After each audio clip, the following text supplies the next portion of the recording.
Hello and जय श्री राम सभी students को। यहाँ पर पांचाली स्टडीज में आप लोगों का स्वागत है। कक्षा 10वीं वार्षिक परीक्षा 2025 का यहाँ पर सेट ए लेकर आ चुका हूँ। जी हाँ, बिल्कुल रियल। यहाँ पर आपको सभी महत्वपूर्ण प्रश्न जो कि आपको 27 फरवरी 2025 के दिन परीक्षा में देखने को मिलेंगे, बोर्ड परीक्षा के दिन, वो सभी प्रश्न इस पेपर में आपको मिल जाएंगे। जी हाँ, इससे पहले हमने सेट बी और सी हल करके बताया था। अगर आपने नहीं देखे तो वो देख लीजिएगा। वीडियो को लाइक करके चैनल को सब्सक्राइब कर लीजिएगा। ठीक है, तो शुरुआत करते हैं पहले प्रश्न से। 6 अंक के लिए सही विकल्प चुनकर लिखिए।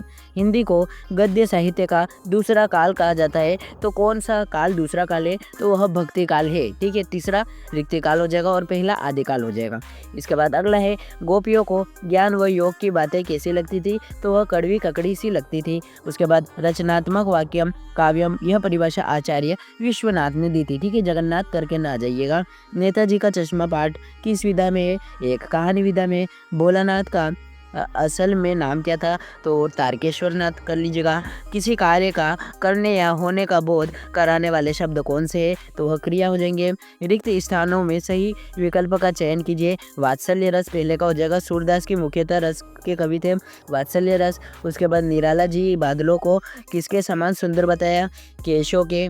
उसके बाद चौपाई में प्रत्येक चरण में कितनी मात्रा होती है? 16 मात्रा है। प्रतिमा बनाने वाले का नाम था मोतीलाल। जब क्रिया का रूप कर्म के अनुसार बदलता है, कर्मवाच्य। और आखिरी में पूछा है, आम की फसल कभी कभी खूब आती है तो आंधी आ जाती है। ठीक है, इस प्रकार से आपके रिक्त स्थान हो जाएंगे। प्रश्न क्रमांक 3 है, सही जोड़ी बनाकर लिखिए। बिल्कुल 6 अंक आसानी से यहाँ से लेकर आएंगे आप लोग। उत्साह कविता को मिला जाएगा सूर्यकांत त्रिपाठी निराला से। कामायनी एक महाकाव्य है जयशंकर प्रसाद का। कैप्टन चश्मे वाला प्रतिमा पर चश्मा लगा रहता था ना।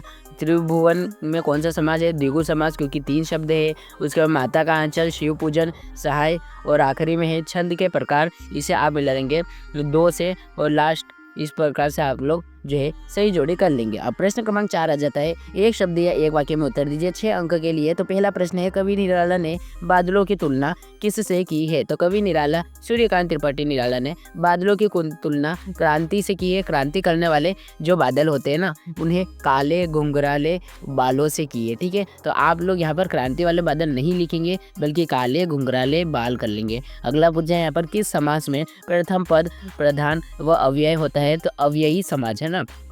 समास आपको अच्छे से याद करके आना है, कोई से भी एक ऑब्जेक्टिव आएगा। विभाव के भेदों के नाम, तो मैंने आपको एक ट्रिक बताई थी कि इसमें जो है आप 2 ही बताइएगा, आलम्बन और उद्दीपन। और आलम्बन के अंदर 2 बता दीजिएगा, आश्रय और कारण, है ना। इस प्रकार से उत्तर हो जाएगा। अगले में है, टेढ़ी खीर मुहावरे का अर्थ है कठिन कार्य, बिल्कुल सरल। माता का आंचल, कहानी के अनुसार माँ ने भोलानाथ के घावों पर क्या लगाया? तो पीसी हुई हल्दी लगाई। ठीक है, यहाँ पर मरहम करके ना आइए, पीसी हुई हल्दी इसका उत्तर हो जाएगा। हिरोशिमा नामक कविता किस काव्य संग्रह में है? इसका उत्तर हो जाएगा भरी ओ करुणा भरम, है ना। ठीक है, इसका उत्तर हो जाएगा। इस प्रकार से आप लोगों को जो है मैंने सभी प्रश्नों का उत्तर बता दिया है। अब इन सब का स्क्रीनशॉट लेने की जरूरत नहीं, क्योंकि PDF हम उपलब्ध कर रहे हैं। जी हाँ, महाराणा प्रताप सीरीज आपकी चल रही है 95+ आपको दिलाने के लिए। यह मिशन हमने जो है हमारे चैनल पर लागू किया है, जिसमें हम आप लोगों को वार्षिक परीक्षा 2025 में कक्षा 10वीं को हर पेपर के 4 सेट हल करके बताएंगे। जिस दिन आपका पेपर होने वाला है उससे 2 दिन पहले से ही आपकी तैयारी करा दी जाएगी यूट्यूब चैनल पर। आपको सिंपली जो है 24 फरवरी से 25 मार्च तक हम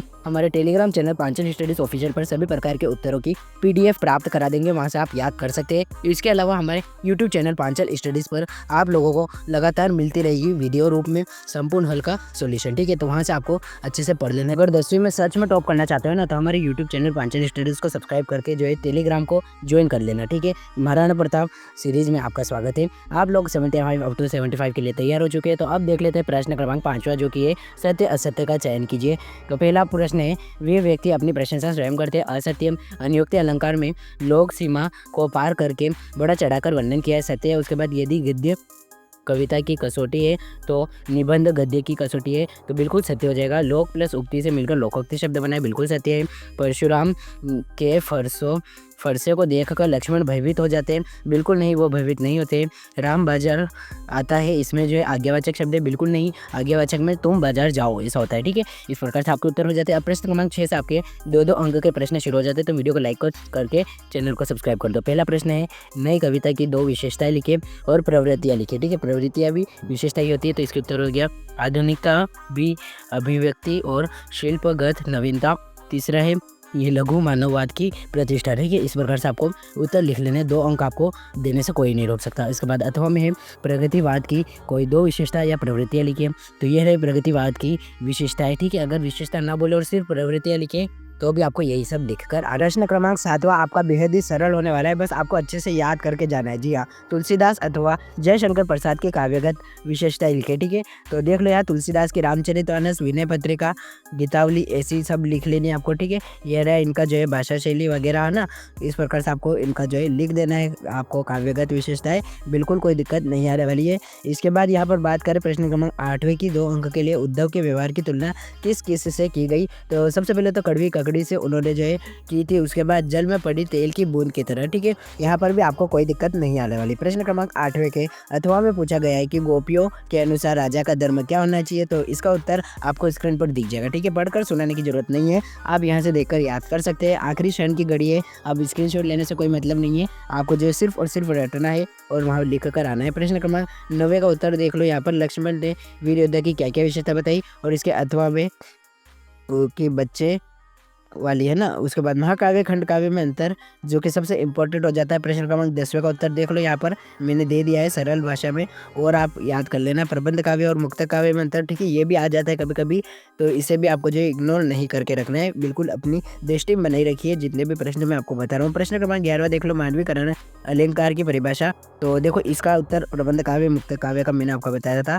इसी प्रकार से यहाँ पर मानवीकरण की परिभाषा भी सरल है ना, आपको जो है इसका उदाहरण याद करना रहता है, क्योंकि 1 नंबर में परिभाषा और 1 नंबर में उदाहरण आता है। तो बहुत ही सरल उदाहरण मैं यहाँ पर लिख कर लाया हूँ आपके लिए। अब दोहा की परिभाषा देनी थी और ये रहे दोहे का एक जो है उदाहरण, रही मन पानी राखिए बिन पानी सब सुन। अब यहाँ प्रश्न क्रमांक 12वां पूछा है कहानी और उपन्यास में अंतर। तो ये भी आपको जो है याद करके जाना है, नाटक एकांकी में अंतर। ठीक है, और अगर गद्य की विधाएं पूछ ले आपको 4, तो ये चारों विधाएं लिख देंगे आप, कहानी, उपन्यास, नाटक और एकांकी। ठीक है, इस प्रकार से उत्तर हो जाएगा। प्रश्न क्रमांक 13वां देखिए, रामवृक्ष बेनीपुरी की आपको रचनाएं लिखनी थी ना। तो गेहूं बनाम गुलाब और मशाल, इस प्रकार की रचनाएं हो सकती हैं इनकी, और इनके जो है जो काव्यगत विशेषता या फिर शैली विशेषताएं थी वो भी मैंने आपको दिखा दी है ना। इसके बाद आप प्रश्न क्रमांक 14 पूछे, भारत की पुत्र वधू भली भांति जानती थी कि पुत्र मृत्यु के बाद जो है वह अच्छी नहीं रहेंगे, बाल गोविंद भगत अच्छा नहीं रखेंगे। उसके बाद प्रश्न क्रमांक 14 देखें, इसका अथवा तो शहनाई वाले पाठ में से आ गया। प्रश्न क्रमांक 15वां देखें तो नेताजी वाले पाठ से आ गया। ठीक है, ये सभी प्रश्न मैं आपको दिखा रहा हूँ, 2-2 अंक के, ये सब बता देता हूँ, आप जो है यहाँ से देख लीजिएगा। ठीक है, जैसे कि 15 का अथवे का उत्तर ये भी आपको देख ले रहा है। प्रश्न क्रमांक 16 थोड़ा सा अलग आ जाता है, वाक्यांश के लिए आपको जो है एक शब्द लिख रहे हैं। इसके अथवा में देखें हम लोग तो यहाँ पर मुहावरे और उनके अर्थ बताने हैं। प्रश्न क्रमांक 17वां पढ़ लो, भोलानाथ अपने साथियों को देखकर सिसकाना क्यों भूल गया। ये आपकी दूसरी किताब से लिया गया है, ये भी थोड़ा इंपॉर्टेंट हो जाता है। इसके अथवा में पूछा है गंतोक के लोग मेहनत कशी थे और पहाड़ वाले थे।